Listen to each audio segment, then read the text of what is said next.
Hi there, so in this video I'd like to continue talking about and exploring attachment as I've been doing in this series of videos. And in this video I just simply want to tell a story. And the story kind of allows you to appreciate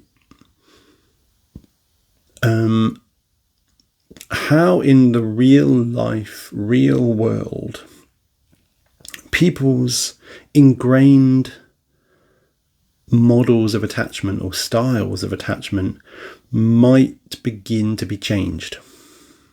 And I'm going to give you a story. And that story comes from a study that one of my PhD students and I worked on some years ago in the context of the foster system. And we were working with children who, for various different reasons, might have been removed from their biological families because of neglect or parental death or abuse. And you're looking at children here whose early model of the caregiving environment is likely to be one where they didn't believe they were lovable. They were not shown that they were worthy. They were often, during their times of vulnerability or stress or need, they would be neglected or abandoned or abused even. And you'd argue that they likely had very insecure models of attachment. And if you remember from some of the previous videos, that model of attachment basically means that these children don't really believe that they're worthy, don't really believe that they're lovable, don't really believe that caregivers want to care for them or even that they're worth caring for. And that would be a very rational response to their early experiences of caregiving. And in this particular study, we were working with children who'd been in the foster system. And you might, in the UK particularly, they might have been labelled hard to foster kind of children. They'd been moved around from foster home to foster home, each time being kind of rejected because they were difficult to love, I guess you'd say. They didn't believe that adults cared for them. They didn't trust adults. They had a lot of anger towards adults. All of this a rational response to their own early caregiving experiences. And so there's a lot of difficult behaviours and challenges and emotional outbursts and experiences that made it difficult for caregivers to get close to them, would-be caregivers in the foster system. And many of these children had been in maybe like 5, 6, 7, 8, sometimes up to 10, 12 homes in a period of 5 years. And the children were around between 10 to 15 years old. And so basically what's happened is these children have been sort of told over and over again, nope, this is not your home. Nope, this caregiver's is going to have to let you go. Nope, this caregiver's going to have to let you go. Every time they get into a potential caregiving environment, a family environment, the same message is reinforced, which kind of just crystallizes this idea in the child's mind that I'm lovable. They're not lovable. I'm unlovable, I'm not worthy. I'm not valuable. Other people are not profitable. Adults will let you down. All of these children were in that ballpark. And what we were interested in was, in a sort of really in-depth qualitative sense, if anything happens in the foster home to begin to transform this very rigid idea in most of these children that they are unworthy of love, that they're not lovable, that adults can't be trusted, that nobody wants them, the classic insecure working model of attachment, if that changes in foster care, how and why? What are the moments that suggest it does? And I'm going to tell you a story here about one of the children in my PhD student study. I'm going to call him Zach. And Zach had been in many homes, just like I just described to you. He was in maybe his 10th foster home. He was about 11 years old. And he found himself in the north of England in a foster home with a woman called Trudy. And she happened to have a dog. I'm going to call him Socks. And we, or my PhD student to be precise, got to collect data from this little boy called Zach about his experiences settling in with Trudy in her foster home. It was only Trudy, the dog, and Zach in the home. And he would talk about how difficult it was for him. He would say every time there's a knock at the door at Trudy's house, I run upstairs to my bedroom and I check if my things have been packed, because it's probably them coming to take me away again. So he had this rigid expectation that this is not going to last. They're not going to want me here.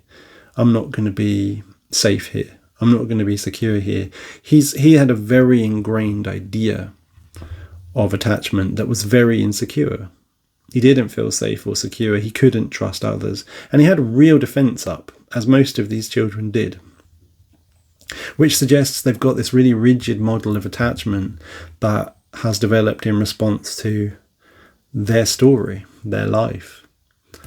And Zach told us many things over many months. He told us that sometimes he couldn't trust adults. He couldn't get close to Trudy. He didn't want to. He didn't know if he could trust her. But immediately he took to Socks, the dog. And he said there would be moments where he would, like when the social worker came to visit, he'd be terrified. He was worried he was going to be moved around again, taken away. And he talked about how he held the dog's ears. And he said that when I'm with Socks, I just put my hands on his velvety ears and I feel my body starts to calm and soothe. And that's exactly what attachment figures in your life are theoretically supposed to provide for you, right? When you're terrified, when you're in need, when you're vulnerable, when you're afraid, connecting with them drives away your fear, your anxiety. And he was saying, and he was telling us that at first in Trudy's home, Socks the dog was where he found that attachment related comfort. So Socks quite quickly became an attachment, what we would call an attachment figure, the go-to when things get stormy inside you, which was a lot for Zach, because a lot of times he'd get very upset and very afraid and wake up terrified. So Socks quite quickly became his most trusted confidant and a close other that would drive away some of his fears and concerns in the way that, for many children, their parents do or their caregivers do. And he talked about how he developed this close bond with Socks, the dog. And over time, he said, well, he began to think that maybe, he began to question whether Trudy could be trusted.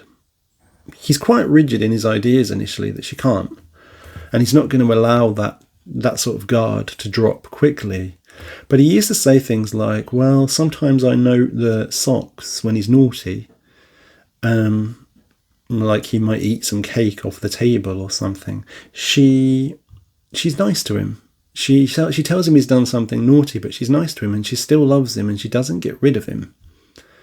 So maybe, because Socks also came from a sort of orphanage environment, because she got the dog from a rescue home, maybe she can be trusted. He started to question. And then one night he told us this amazing moment he told us about, where he said that he woke up at night, like he usually did, with night terrors, and his heart was racing and he felt afraid, which was frequent for this little boy. And he stumbled out onto the landing this night in his pyjamas, and he's standing on the landing and he's looking into the kitchen below, and he's seeing Trudy purely by accident. He's happened to encounter her doing the washing up. She's got her back to him, and the little dog is sitting next to her in the kitchen, and she happens to be talking to the dog. And I don't know if you talk to your animals, but I talk to mine. And I know lots of people talk to their animals. And this little boy with this very ingrained idea of adults and of attachment and closeness and his own value, this insecure working model of attachment, he looks down on the from the landing into the kitchen, and he sees the woman talking to the dog, and all she says is, "Hey, Socks, I really like having Zach around. I actually really like him. He's really nice, and I hope he's around for a long time. I'd like him to be here for a long time, wouldn't you?" Obviously, Socks doesn't reply, but the little boy's listening to all of this in secret. He's eavesdropping. And he tells us in an interview, he says that, wow, when that happened, I felt this shaking and thumping in my body. Everything inside him shook. And he couldn't believe that somebody actually wanted him around. This was more trustworthy information than if she'd said it to his face. Because if she said it to his face, that might just be something she said for effect. But she's saying it to Socks. She doesn't even know that Zach's listening. And he told us that it was the first time he believed that maybe somebody wanted him around.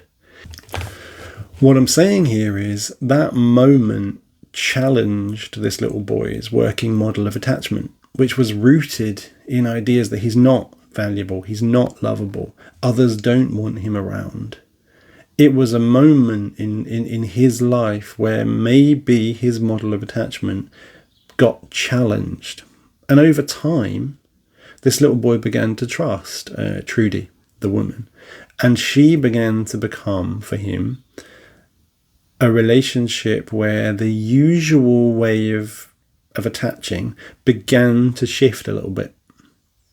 And what I'm saying to you is, what's really interesting in research like this is that you can sometimes shine light on actual moments. I'm not saying that in that moment that I just talked about, like that, everything transformed in this little boy's life. It was a process and it took a long time. But that moment was a pivotal point where an old model of attachment and all the beliefs that come with it were challenged, and the possibility for something different began to emerge. And so what I'm showing you here is, in a real life context, how models of attachment might begin to shift or be questioned. And it's nice to find sometimes lived moments, real moments in real people's lives, where you can see that happening in reality.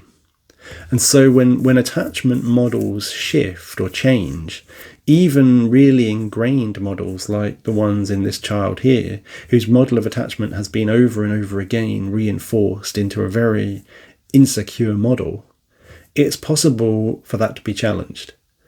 And I think that's true in most of us. There are opportunities, lived experiences, very frequently not things that you can construct, but things that just happen naturally, like that experience happened naturally, that open the door to other ways of being, other ways of relating, other ideas about ourselves, other ideas about other people, and they are the things I think that are really important to think about in relation to attachment possibly being something changeable, something movable, something that does have twists and turns.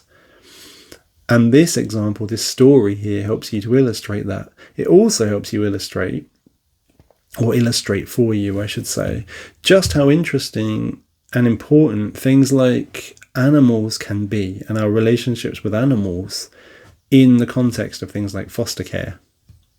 In this particular story, it's really important to think that the work of fostering, wasn't only done by the foster carer, it's also done by the whole household. And in this case, that was Socks the dog, who played a vital role in slipping under the radar of this little boy and giving him a port in a storm when he didn't believe adults were in any way a viable or feasible port in a storm. So hopefully that story illustrates for you the way it can sometimes work in relation to the lived experiences of how things change. It's great to measure things and say, yep, this person's different from time 1 to time 2. But it's also interesting to track, well, how does that really look in people's lives? What kind of moments give rise to change? When do people start questioning old models of attachment and changing?